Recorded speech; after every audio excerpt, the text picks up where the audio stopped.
உணவு சொல்லி சொல்லுங்க பார்க்கலாம். இது என்னது? இது தாவரங்கள எது சாப்பிடுது? சூரியன். இங்கே என்ன இருக்குது?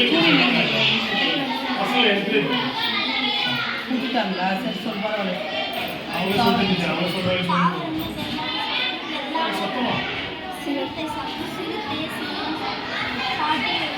இது என்ன பேர்? இது என்ன பேர்? உணவு வரை